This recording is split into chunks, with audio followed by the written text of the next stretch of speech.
Welcome to the Krista Escamilla Show. Hello, everyone. Welcome to this week's episode of the Krista Escamilla Show. I want to thank all of you for being here today. And of course, I want to thank you for leaving those awesome reviews on iTunes and on YouTube and Spotify. If you want to make me smile, let me tell you, those make me smile when I read those. I cannot tell you how much I appreciate it and you supporting our show. We also want to thank our sponsors, Rig ID Workwear, joincapclub.com, and Midland Cap and Cup. We appreciate you allowing us to be able to sit down and hear these amazing stories. Speaking of amazing stories, our guest today is Mr. Thad Fortune, and he is the head football coach of Midland High School. Thanks so much for being with us today. Thank you for having me. Happy to be here. Well, we are so excited to hear your story and how you got to West Texas. I think you know West Texas football is a big deal, right? Yes, ma'am. Yeah. Very familiar. So tell us a little bit about your story and how you got here, your journey. Okay, so I'm originally from Anson, which is near Abilene, a little 2A school. So growing, the West Texas Fair and Rodeo's in Abilene. So I don't know what to do with that fact now. So I guess that's the gateway to West Texas. So I grew up in the big country and had a great family and a great high school experience, great athletic experience. From there, I went to school in East Texas at East Texas Baptist University, which is a D3 school in Marshall. It's about as East Texas as you can get, 30 minutes from Shreveport. And so I went out there and played football, not really knowing much, but I wanted to try to play at the next level and got that opportunity. And I really knew I wanted to coach, probably in high school. What was it that made you go, oh, I want to do this when I grow up? I think originally I was going to play all three professional sports as my original plan. I was going to be in the NFL and then play in the NBA and then play Major League Baseball. I was just kind of surprised nobody had done it. I didn't know what the big deal was. I really thought that was going to be the deal, probably till I was about 13. I love that. You got to dream big. Yeah, I mean, it was. Why not? Yeah, I can't believe more guys aren't doing this. You know. But luckily I got a decent amount of self-awareness, and I kind of realized that's not happening.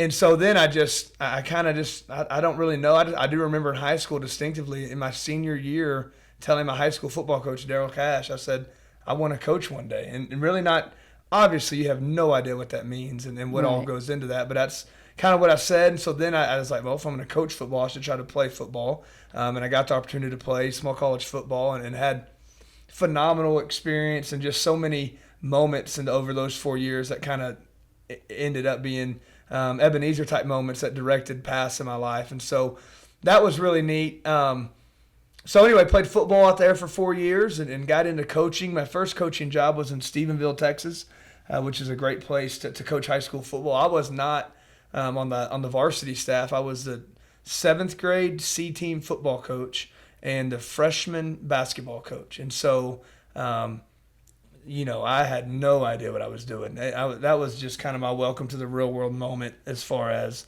I'm either going to try to get good at this or do something else, because it was hard and just learning every day was new. So what did you learn the most from that time? Because that's a lot different, right? 7th grade is different than what you had just done as an athlete competing.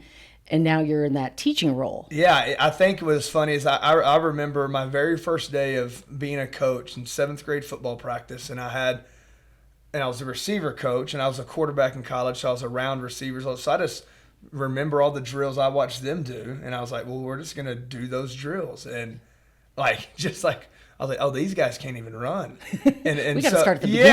Yeah, I'm way ahead of myself. And so I think it is. And I learn it daily, and it is you assume too much, generally speaking, and so they're just a 7th grade kid when everything's new to them, and then you have a 22-year-old coach. There was a lot of room for improvement all over that field, and so, but I think just how you realize you better be a lot more detail oriented than you thought. You can't go. And I make this mistake even now after I've been doing it for a while. You can never go as fast as you think you're going to go. You never get as much done as you plan on getting done. just because of the human elements involved. What we like to say is you should crawl, walk, then run. Right. And I definitely came out of the gate as a 22-year-old coach of those 7th graders sprinting, and I fell flat on my face. So it was a very humbling experience, and man, I don't know what's going on. But I had great guys around me. I learned a lot. It was just the whole thing was a blur. It's funny because you think you're busy, and now I look back and I'm like, I don't even know what I was doing. Like I should have been going to the movies or something. I had all this, having kids at that time. I wasn't married. You had all this time. Yeah, I thought, and I was like, man, I'm so stressed out right now. And I was like, I was home by supper every night. I should have been. It's you don't know what you don't know. I thought I was really getting after it. I know all those veteran coaches probably looked at me and were just like that little slap. I wonder what he's gonna do. Rookie. Yeah, rookie. They're probably thinking he'll be out in a couple of years. We'll see him doing something else. But you proved him wrong. I proved him wrong, and those guys, a lot of those guys from that staff, have done awesome careers, and I see them from time to time, and I keep up with some, and it's just always, it's just funny. It kind of feels like yesterday, and then in some regards, I mean, it feels like a million years ago. So that was my first coaching job, and then did that for 2 years, and then I went back to ETBU and got to coach for the guy that I played for my senior year. Oh wow! And so he's just, and even to this day, he actually retired last year. Just a mentor to me, and really taught me what it kind of looks like day in, day out to integrate your faith with coaching, and just I learned a lot from him. And then once again, I realized I didn't know. I thought I knew football, and I thought I had a clue, and I went back to coaching at ETBU and realized again, like, man, I don't know what I've been doing in my life the last 4 to 5 years, because I don't feel like I know anything. And what's that coach's name, so we can give him a nice little shout out? Mark Sartain. Okay. He's out in Harleton, Texas. He has a sweet log cabin out there. What did you learn from him the most? He taught me a lot. I think there's a couple things that he like that distinctively stick out to me that I carry with me. And one thing he would talk about to me is the importance of order, and order in all things. Order in your coaching, how you try to coach. Why some kids struggle the way they do. A lot of times is a lack of order, and they have a lot of disorder in their lives. And because I would get so frustrated with some of the issues my guys were dealing with, and I'm like, man, it's so simple how we could fix this. And he would talk about, when life gets out of order, it's really, that's an extra chore to rein it back in. And so then that's where I really started to see for the first time. Like I said, at Stephenville, I was too young and dumb to really even know. Looking back, I wish I would have. Stephenville's a phenomenal high school football program. They won a state title last year. They won one like 3 years after I left. I don't know if that's a coincidence or not, but I didn't know what I should have been more of a fly.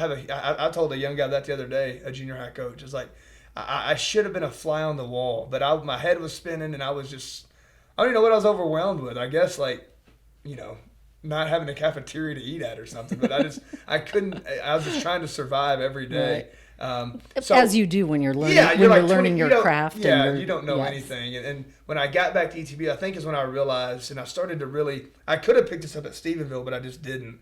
Just what goes into it, and the effort required to do it. And so Coach Sartain was just like I said, I played for him for a year, then I worked for him. He's just a mentor towards me, and really just got to see a man who had strong convictions in his faith and as a follower of Christ, but was competitive. And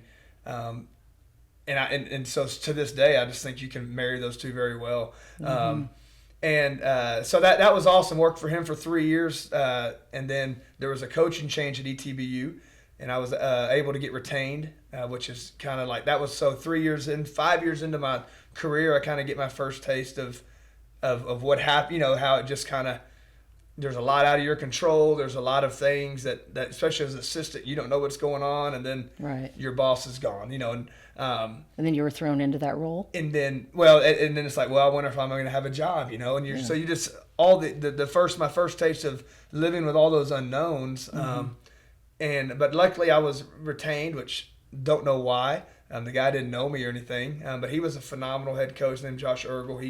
He's the tight ends coach. I'm spin on that. That's all right.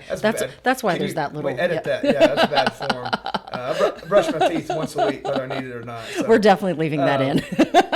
He's a tight ends coach at Florida International now, I think. So I've been fortunate to be around great coaches. I learned a lot about coaching football from him, and day in, day out. And he was a great man. But that was 4 years at ETBU, and then my wife was pregnant. Coaching Division III ball is not very lucrative, and she wanted to stay home. I wanted her to stay home if she wanted to, and that wasn't going to happen doing that. So I was really looking to get into high school coaching. I was certified. I was certified, Dr. Seibert. I mean, major in education, student taught, did the whole deal. And so I had been working quarterback camps for about 4 summers from a guy named Alan Ward. So I just have a couple impactful men in my life who really, outside of my dad, just kind of really shaped, especially career-wise, the opportunities I was given. Which is so important. Yeah. I mean, to have those mentors. No doubt. And so I worked this quarterback camp. Coach Felt was the head coach at Permian. Of course, I didn't know Coach Felt. I was very familiar with Odessa Permian growing up in Abilene, in the Abilene area. My mom went to Cooper. And so I just maybe you watched Friday Night Lights. I remember watching Friday Night Lights in the theater in Marshall, Texas, my freshman year at college. My grandpa opened a gate at Shotwell for 70 years, so I grew up at Shotwell Stadium. So the 2-6A and the Little Southwest Conference, I was very familiar with it. I get a call. I get a phone call. I don't recognize the number. And that was back in the day where you just answered them. You didn't know you weren't supposed to do that. He was like, yeah, sure. So true. So I answered it, and it was Coach Felt. And, of course, I had no idea who he was. And he just told me this, hey, I want you to come look at this job. And he didn't know how desperate I was. So it was like, I'll be there tomorrow. I mean, it was – right. You were ready. Yeah, I was like, I'll be there tomorrow. I'll see you. I'll be ready to rock. So went out to Permian, and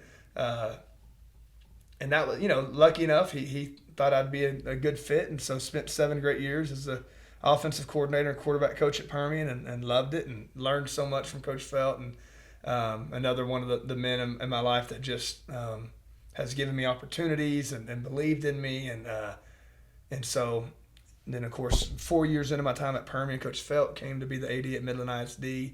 Got to work for Jeff Ellison for 3 years at Permian. We had a great time, and then Coach Felt called when the Midland High job opened. So here I am. So I've been in the Basin for 8 years now, and have enjoyed it and happy. It's just been awesome. It's really been awesome. That's awesome. We're so glad you're here, and you are now about to start year 2 as the head football coach.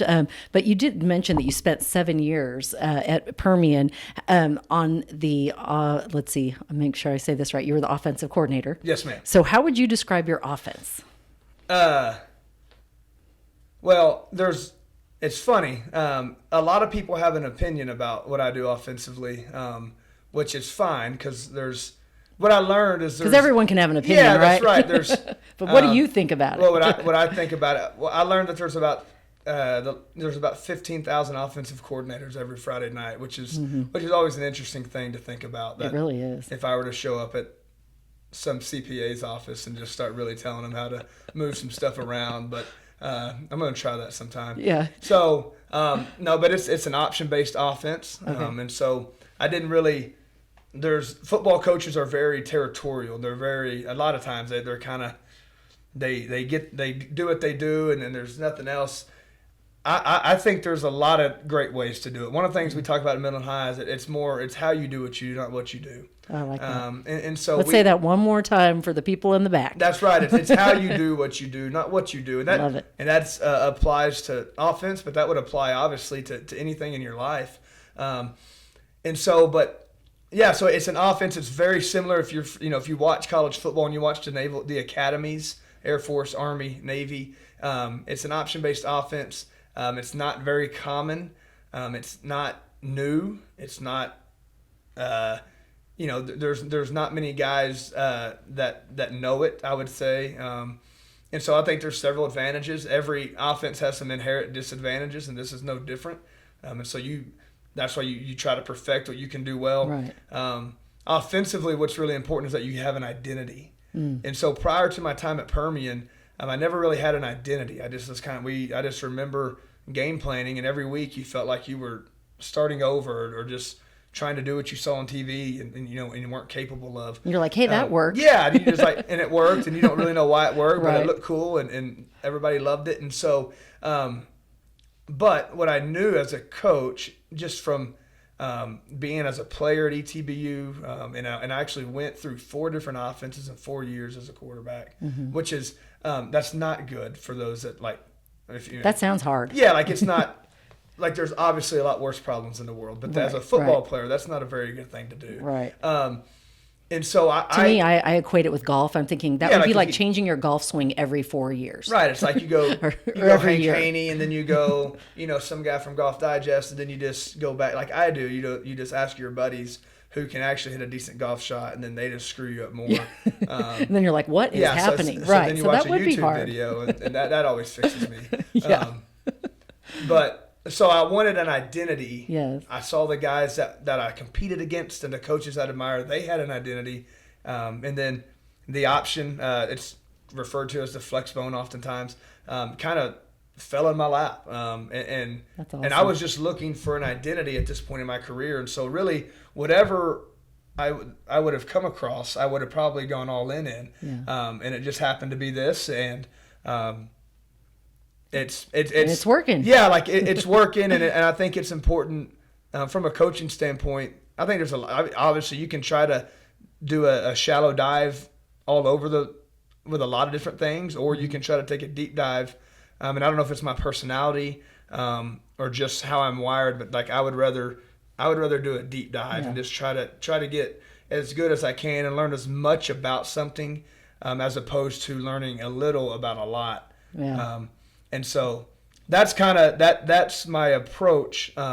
Coach Felt, this is in spring of 2014. Once again, I'm going out there. I don't know who I am yet as an offensive coach. I can allegedly coach quarterbacks a little bit. And so I was, when he just said, we're going to run the option, I said, okay. And he could have said, we're going to be a air raid 5 wide team. Don't ever run. I would have said, okay.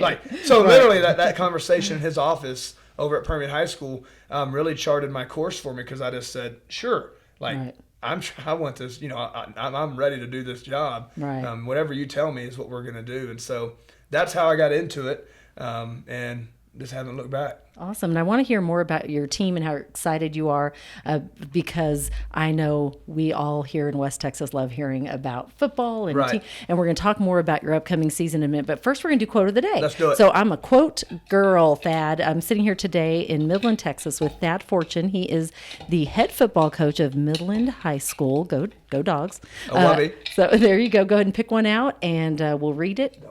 Don't look. Yep. Just randomly pick. Okay, go ahead and read it. If you can't read my writing, I'll read it for you. Is that the whole quote? Well, focused. That's the card. This is a theme. Which is cool. That's the theme. You got the focused card, which I think is so cool for a coach. I may or may not have yelled at some kids yesterday to focus. All right, I'm ready. All right, what does it say? Once you make the decision, you will find all the people, resources, and ideas you need every time. Bob Proctor. That's a good one. What does that mean to you? I like that. Be decisive. He who hesitates is lost is something I learned from Mike Dacus, the first guy I ever worked for at Stephenville. He's the head basketball coach I worked for. And so to be decisive is that you can paralyze yourself by paralysis by analysis. You can overthink, and sometimes you just got to do it. You just got to go, and you're not going to have all the answers. You're not going to have every last square figured out, but you've got to take the next step. So I think to be decisive is a very a good trait. And I think too, to be a decisive person, that's obviously an action to be decisive, but to also make it an adjective. Would that be an adjective? Describe you? Good job. Yeah. I love that you're looking over at Dr. Yeah, Seibert. Dr. Seibert will get me right. I don't know what my academic strength is, but it's probably not grammar. But And it's funny because there's I've talked to the Bulldogs before about I like the ideas like I read a book about Dietrich Bonhoeffer, and what they said about Dietrich Bonhoeffer, they said he was a decisive man, which means that you don't lollygag around. I love that. You know what you're about and you act on it, and if you need to come back and say you're sorry, you do that, but otherwise you make your decision and go with it. You be decisive. Right. So I love that. Very cool. Thanks, So Bob. that was a great. I know. Thanks, You know Bob Bob Proctor. You know I Bob do Proctor? not. I know. I've just listened to him on. here's to you, Bob Proctor. Looking to you, Robert. I bet your real name's Robert. Probably. Great motivational speaker, Bob. But I want to take it a little further and ask you what your favorite quote is now, because I know as a coach, I was not a coach of football, just throwing it out there, but I taught dance for many years. Me too. See, we have that in common. But you have those sayings that you say to your students all the time, right? Or you have those favorite quotes that you want to instill in them. Do you have a favorite one that you live by? I do. Okay. I say a lot of things over and over again because humans, teenagers especially, forget stuff. And they don't listen to about 90% of the stuff you say. So you just say it over and over again. And then 4 years later, they may remember 10% of it. And so, but one of really about the last year and a half, one of my favorite quotes, and it's our third value in our program, is to plant a tree in whose shade you won't sit. It's kind of an abbreviated version of the original quote. I didn't come up with it. I wish I would have. Maybe Bob Proctor did. I don't think he did either. But the original quote says, "Societies become great when old men plant trees in whose shade they won't sit." And I think that just really rails against our current culture. The idea that you should do things and not expect immediate return is not a popular idea, and it's not how we're wired right now, and it's certainly not how our youth are wired. I mean, and not like myself included. I mean, if you download a song and it doesn't play immediately, you get a little perturbed, and it's like, right. What is wrong with me? Right. And so you want that instant gratification. Yeah. Right? And I just think, when you're trying to build a football program, we're trying to do things. There's no doubt about it that it's an immediate results-oriented business. I think you're naive if you say otherwise. At the same time, like some of the things that you do to build lasting things, hopefully it happens immediately, but more importantly, you want to build something that'll last and that'll sustain itself. And so, yeah, that's a quote. That's a good one. Yeah, we have 3 values that we talk about. That's number 3, and so that's one that we talked about that yesterday, actually. And so it's just a great reminder to our young men and to myself too that, I want them to come back in 10 years, and I want a lot of it to look familiar, and I want a lot of it and they can look at that and tangibly say, hey, I was a part of the way that place operates. I was a part of why that organization does what it does. And so that's kind of one of the things we preach a lot. I love that. You mentioned culture, and every coach brings a culture to their team. What is yours? You've mentioned a few of them. You hit number 3. I'd love to hear what number 1 and 2 is, and how do you get the team to buy in to that culture that you're creating? Right. Number 1 is a better person makes a better bulldog. And so I think all of us, that's an inconvenient truth, is all of us would like to segment our life and say that, man, I'm going to be really good at this. I don't like doing this, and I'm just going to kind of get through it. I hate this, so I'm going to ignore it. And we would like for that to be the case, but that's not the case. Is that like everything you do affects everything you do. And so, I read a quote the other day that said that if you have to fail as a father to succeed as a coach, you've already failed as a coach. And so be a better person makes a better bulldog means that like everything we do, and it really was my wife who set me straight on this, because is that we try to involve our guys in the community. I want them to know that there's a lot more out there than just them. And so whether it's picking up trash or reading to students, or the list is endless. Things you can do to giving back. Yeah, things you can do to give back.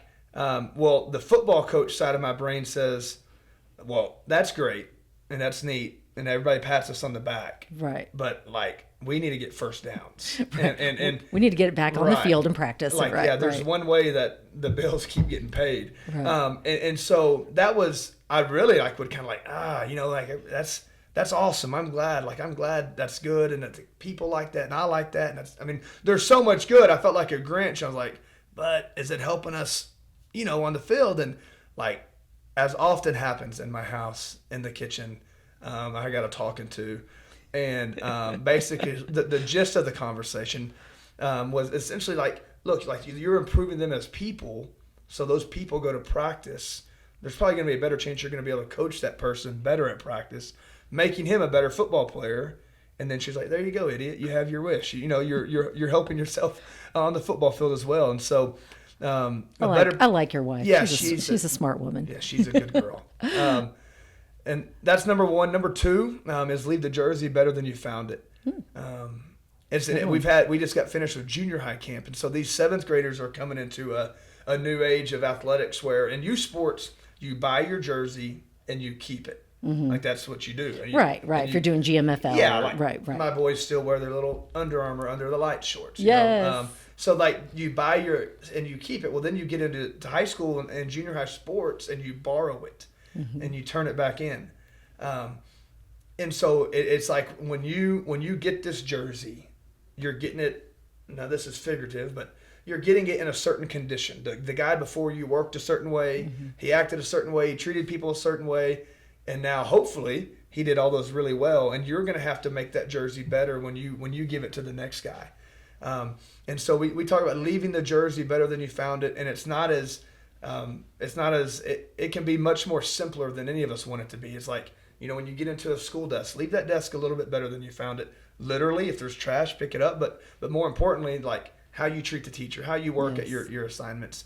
And so I think just once, and it kind of ties into the quote about planting a tree in whose shade you won't sit. Like this is about you, and it is about you, and it's also much more than that. And like this thing is going to roll on when you're gone. Like last year's seniors were awesome, and I love them. Mm-hmm. And I hope they're going to do great things. But we're going to play football this year. Mm-hmm. And so that's kind of just that healthy balance of them understanding that, man, I can do things that will affect this place after I leave if I'll get my mind around the fact that it's bigger than me. I love it. Great culture. And how do you get them to buy into it? Because I think that is the tough part when maybe you've got new kids, right, that have been coached by a different teacher. Right. And then how do you get them to make that switch and really go all in on this? You beat it into their brain. Just repetitive over and over. I don't know. That's the $1 million question. I think that everyone in leadership is kind of wondering, like, and constantly searching out. I do think a lot of it is you're right. If it's just me up there saying it, it'll eventually I'll become white noise. No matter how great the message is. That's just how humans work, Yeah. But I think one thing that's important is, and I tell our kids this all the time, because when you make bold statements and you talk about what you want to be, like you're really putting yourself out there. Yeah. Right. Like if you just don't say anything, which is not a bad way to go about life, because you never have to apologize, you never screw up. Like it's, especially for husbands out there, like that's the man. Come on, And so I think even as an organization though, and so what I tell our kids is like, if you don't become what you say, you'll become the opposite. And that should like scare you as a football team. It should scare you in a good way. It should be a positive fear in your life that, for instance, one of our traits, we want to be tough, and me along with every football coach in America says that. And so that's not original at all. But we want to be a tough, mentally and physically football team. Well, if we're not tough, and I don't give them opportunities to become tough, if I don't give them opportunities to plant a tree in whose shade they won't sit, then I don't think we stay in the middle. I actually think we become the opposite. Because then all of a sudden you're just talking about all this stuff all the time, but it's just noise. Right. That's true. And so I think you have to just constantly be aware. You have to speak. Eventually, leadership will lead to a microphone, is what they say. So you have to speak. You have to communicate. You don't want it to become white noise. You don't want it to fall on deaf ears. And so there's just a constant battle.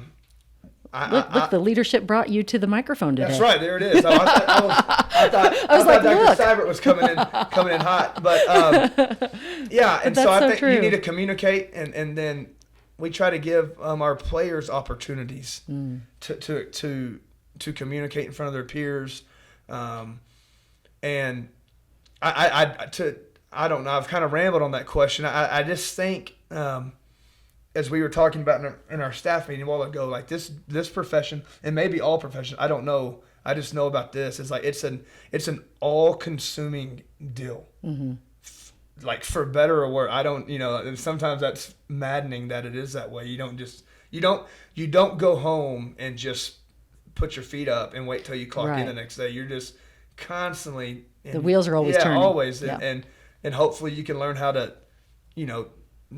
not screw up the other important parts of your life. And so I think that it's just, you talk about environment and culture and those buzzwords that are thrown all the way. It's just you've got to believe in what you're talking about. Yes. Even if it doesn't go right. And I think when we were talking about my staff and we were talking about what we wanted to be about, one of the things I kept saying is that, like, we've got to be able to say this stuff when we don't win as many games as we want.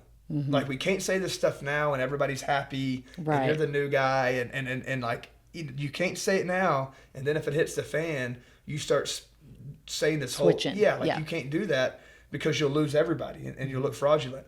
And so I think when you're doing that, like, consistency is key. And one thing about, like, I don't know how employees work but what I know about young kids and high school kids and high school football players is they'll sniff out a fake. Yeah. And if they know you're not real, it won't take them long. And they may never tell you, but they won't mess with you. You can tell. Yeah. You know that they think something's off. Right. Yeah. And so that's true. You've got to. I don't have the. If I had the answer, I'd be a member at several golf clubs. No, I think you gave great nuggets of wisdom there. I thought that was awesome. We have so much more to talk about. How are we doing on time? I have a question. Okay. I think it's important to ask what the community can do for the team. Great question. That's coming from my husband that is behind the camera, Al. He wants to know, what can the community do to support your team? Well, I think for starters, the Midland High community has been outstanding. I mean, unbelievable. From the time I've got to Midland High, the support has been just awesome. Mm-hmm.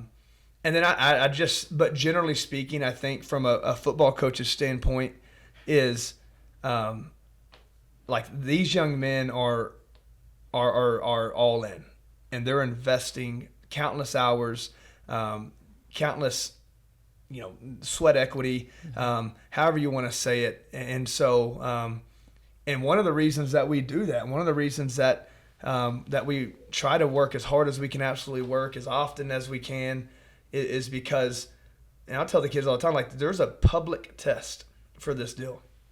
And, like, when you show up to that test, you better have a truly earned confidence to yourself, that you can go out there and be the best you can be. And so I think the community should understand that what they see on a Thursday night with a sub-varsity team, or on a Friday night with a varsity team, is literally thousands of hours from the staff and from the players and the support staff. And so, like, it's nobody's fault that they don't know that. You just don't know what you don't know. Obviously, the parents know it because they're right there in the mix every day with it. They watched the Under the Lights, and they took them to GMFL. They've been there from the start. They've been there from the beginning. Right? And so, but I think that's just always, nobody's going out on a Friday night trying to screw up. And so that's always good. I think, that's a tough question. It's a good question. I've never really thought about that. Our community, our booster club has been phenomenal. We're excited about the things that are going on. So I really think, to be frank, is, to get your butt to the football game, is the best way. Wear your purple. Yeah, wear purple and get to the game. And I promise I'm trying to call good plays. That's how it I always believe you. works. I know yeah. you are. Because that's, I mean, of course, you want the best outcome, right? You want to win the game. That's right. I have so many questions. First, I want to know, what do you love the most about stepping on that field on a Friday night, the Friday Night Lights? And second, what are your goals for this year's team? Yeah, well, for me, what we love the most, what I like just seeing it is when you see things that you've worked on happen.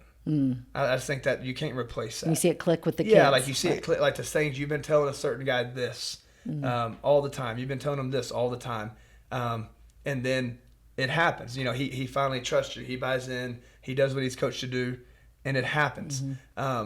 So I just think that, so that's like kind of a small, you know, that probably a lot like for like little things. And I'm not talking about like when a great play happens. I'm saying when you've been working on a small step, or you've been working on this read that nobody knows about, like these little tiny things, and it finally and the kid sees, and it puts them in the right position to make the play, and then they have the confidence and the ability to make the play. And so it's just always everything you've been talking about for every morning and all the stuff, all the cliches. Right. And then it happens. That's good. It's good for all involved. And so I'm always happy for our kids when they get to experience the fruits of their labor. And that's the scary thing about football, is you're not guaranteed to experience that. Like that's just how it goes. You can do everything right, and you still have to go out there and do it when the lights are on. And so it's just I think there's kind of a harshness to it that should be appreciated. And that way, when it does go right, you can really appreciate it. Right. So I love that. And also I'll say on like in West Texas on a Friday night, when it's not 100, even if it is 100, that's no sweat. But that's right. Like once it gets chilly, there's no humidity. Once so it we're gets, good. I think when it gets crew neck season, like so when it's crew neck season, like the band, the B flat scale's a little crisper. Everything's ratcheted up a notch, and that's always fun. Just makes you smile. Yeah, that's happy to be good. out there. No doubt. I love it. What are your goals for this year's team as you head into this season? Of course, we are all rooting for you. Wish you the best of luck. We want all those things to click right on those Friday Night Lights for you. What is your goal for the team? Well, we have 2 goals this season. The first goal is to win the district title. Okay, good goal. And then our second goal is to make the playoffs. Great. And so, I think like if you should set goals that if you weren't to achieve those goals, it would hurt. If I told the guys, hey, I want y'all to win the Super Bowl this year, they'd be, yeah, that sounds awesome. Well, obviously we're not going to win the Super Bowl. Right. And so when that doesn't happen, we'll just kind of go about our lives and shuffle along. And so I just think it's important when you set goals that if it doesn't happen, that it should sting. I also think it's important to not undersell yourself and be surprised when you have the opportunity to achieve your goal. So you should set goals and be ready to take advantage if that happens. And so those are our 2 goals, and we talk about those, and I want the kids to know those, and they've been doing everything that they need to do. They're working their butts off, and the coaching staff has been phenomenal. We've had a great summer. That's awesome. So now we're kind of getting to the meat of it. That's exciting. Well, we know that you're going to do your best. Your team's going to do the best, and we're excited to see on those Friday Night Lights. Yes, it's going to ma'am. be fun.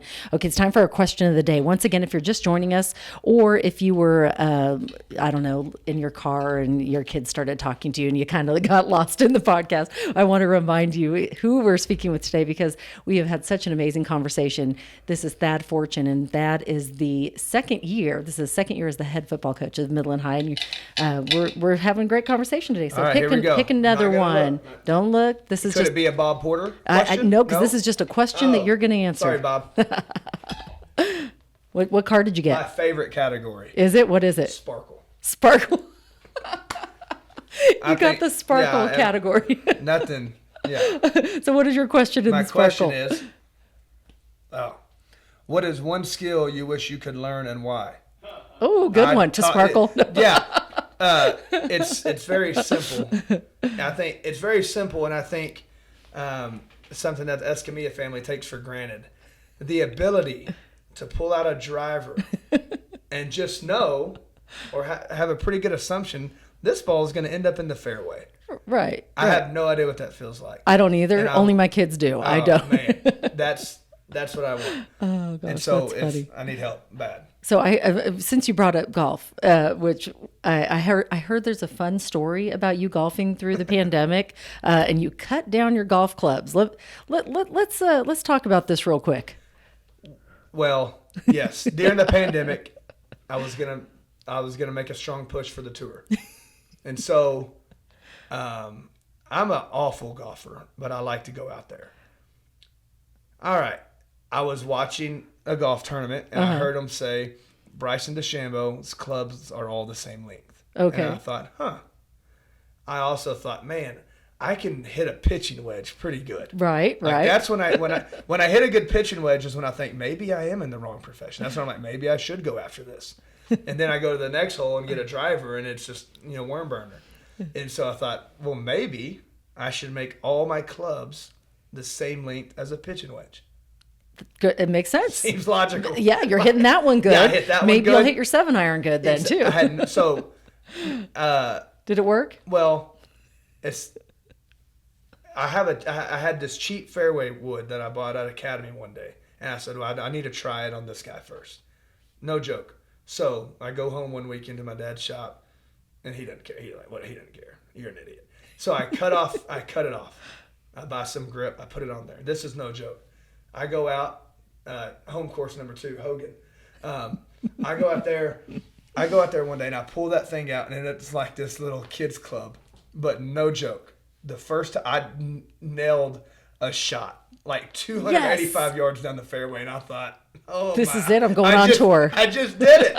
I don't know what the problem's been. All these guys trying to figure it out. I just did it. I literally no joke. Number 10 on the, what's the one closest Quail? to the loop? The one that's going to go around? Is that Quail or Roadrunner? Roadrunner? It's the one you can see on the loop.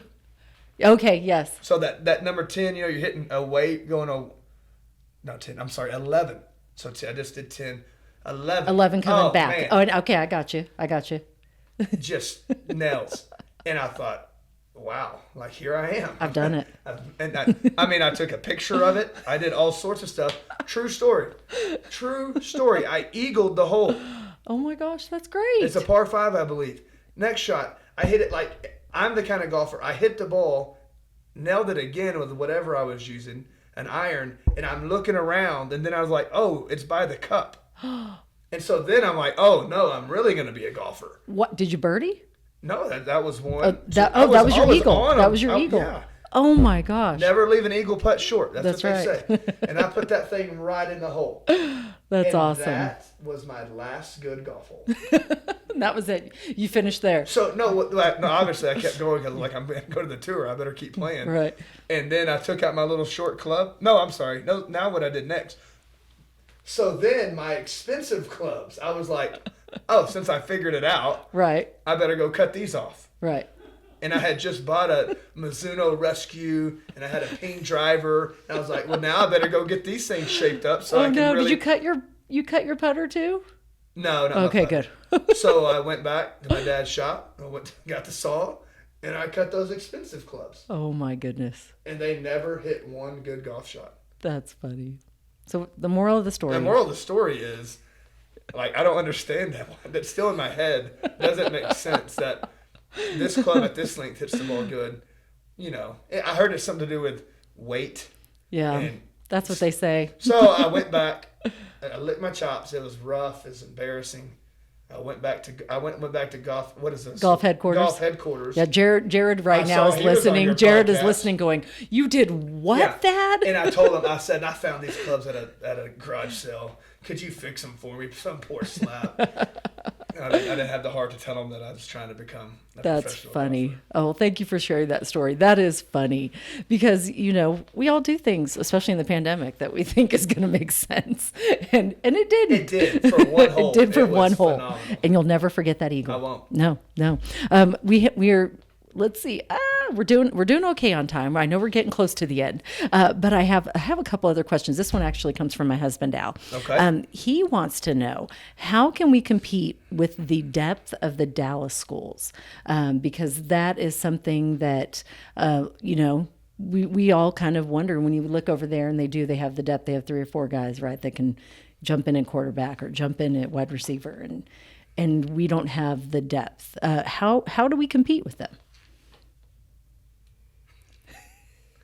You can blame Al for this one. That's a question. That's a good question. Yeah, that's a fair question. I think the first thing that when we talk about the Metroplex and West Texas football, I think one thing that everybody needs to understand is that West Texas schools haven't struggled versus the Metroplex, and I'm sure everybody's going to yell at me.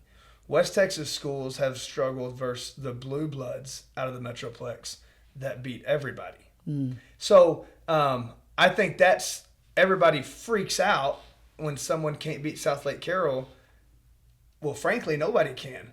But there's just this perception that we can't play football out here, and I think I've got over losing sleep over, but it's I can't change what people think about what they don't know, and so it's because I know the quality of coaches in 2-6A and the way you have to prepare every week is it's not it's as week in, week out, it's as tough as anywhere in the state. And so I think that's just the first thing that I'll say it, that's just a fact. And I'm not going to sit here and call out schools or whatever, but I'm just saying the run-of-the-mill Metroplex school would have their hands full out here. And so I think that's the $1 million question. I know everybody always wonders about that. And then so I don't know. I just think you're running into the way our playoff structure is set up is that if you make it to the second, if you're in our district right now, if you're the Division I 1 seed in the second round, you're going to meet, lately it's been Carroll, you're going to meet just a really, really impressive football program. And so I just think that's when people talk about this subject, I just think we should mention that. That just needs to be out there, that it's not every time a Permian Basin school plays a Metroplex school, it's a foregone conclusion. It just happens to be the only time that's happened most of the time lately is you happen to play one of the top 3 or 4 Metroplex schools. Right, you're playing the top seed. Yeah, you're playing, and so that makes sense. Yeah. So I think that's that, and then after that, you just got to play hard. You got to execute. Yeah. Those guys, in my experience, when I've matched up against those people, you have no room for error, and it's just so small. They do have more depth, and so with that being said, you just have to make more plays more consistently. They have the ability to maybe make a mistake you don't have. And so you've got to really work hard to put it together. And you got to believe. I am a true believer, and that you just met me, but I am the eternal optimist. And I believe you guys can beat them. And so you have to, but the kids have to believe it too.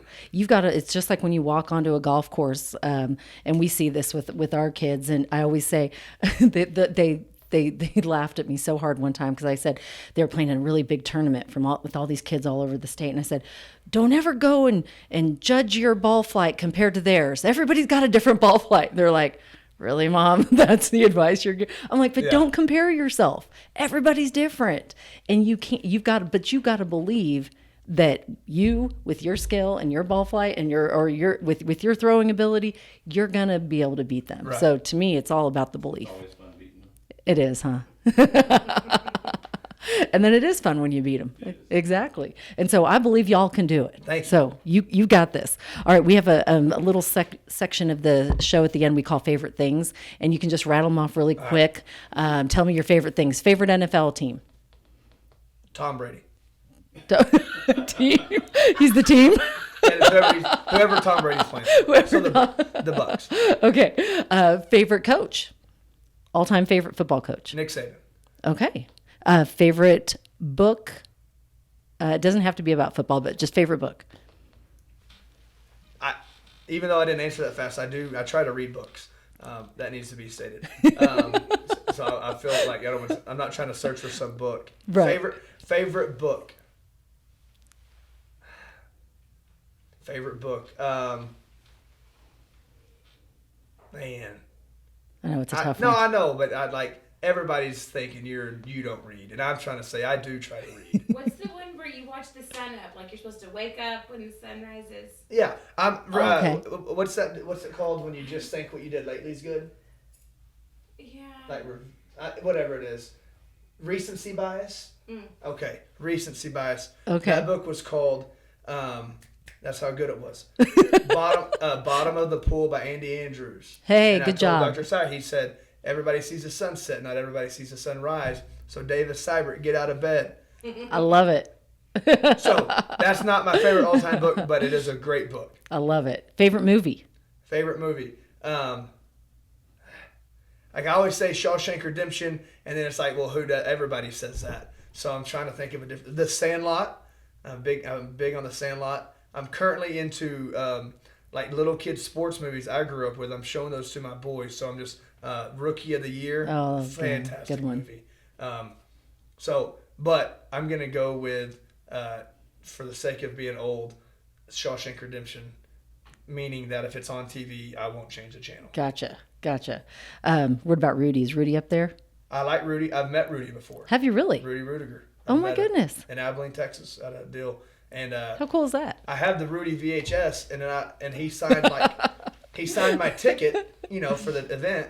And afterwards, I was like, I should have freaking taken the movie. How cool would that be to have the VHS. The VHS signed by Rudy? That would have been cool. That's all right, Rudy. If you're watching or listening, you should come on this podcast, Rudy. And then we'll get you to sign his VHS tape. So right. yeah, but hey, you never know. I'm going to tag him when we post this on social media. Maybe he'll come. Yeah, Rudy, you never you're know. not serious about inspiring people if you don't come on this podcast. That's right. He said it. All right. Favorite football memory.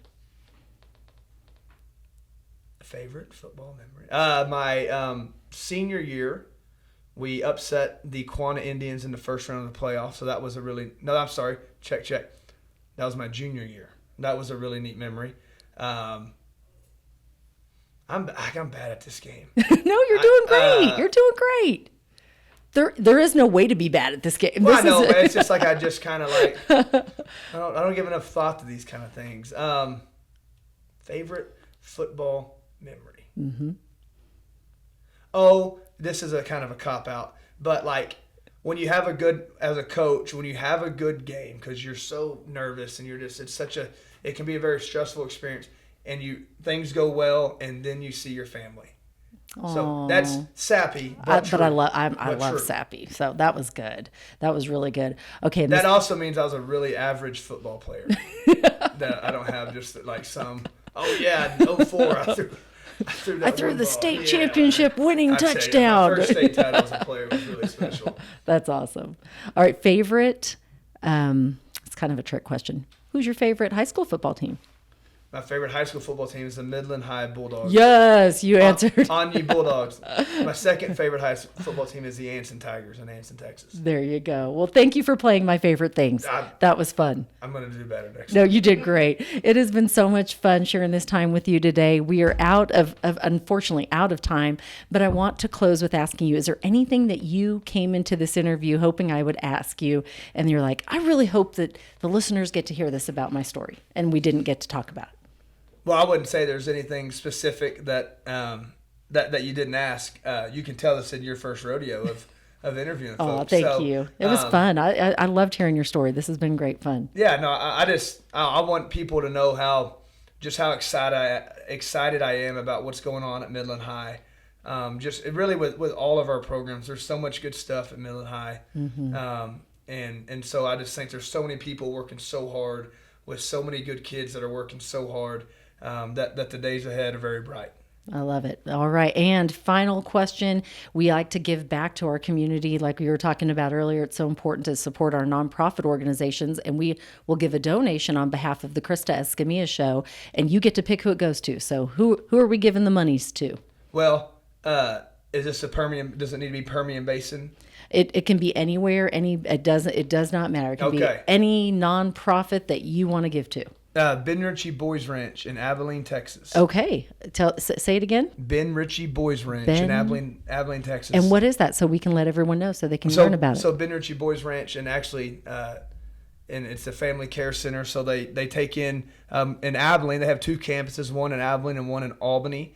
In Abilene, what they do is they take single mothers and they provide them a rent-free place to live and in a safe environment if they were in a difficult situation. So they have a place to raise their kids and live, and at least the burden of rent is off of them. And That's awesome. They're also given training there. And then in Albany, they have it's a boys' ranch, so they have a couple homes there that young men live in, and they go to school in Albany, Texas, and really does a nice job of trying to give them they were dealt a bad hand, but they can still make things right and get things right. So I love it. Well, thank you so much. Yes, and we're ma'am. so proud that that you are supporting them, and we're so proud of you and what you've done with the program. This has been a lot of fun getting Yes, to ma'am. watch you, and we look forward to watching you for years to come as the head football coach for Midland High.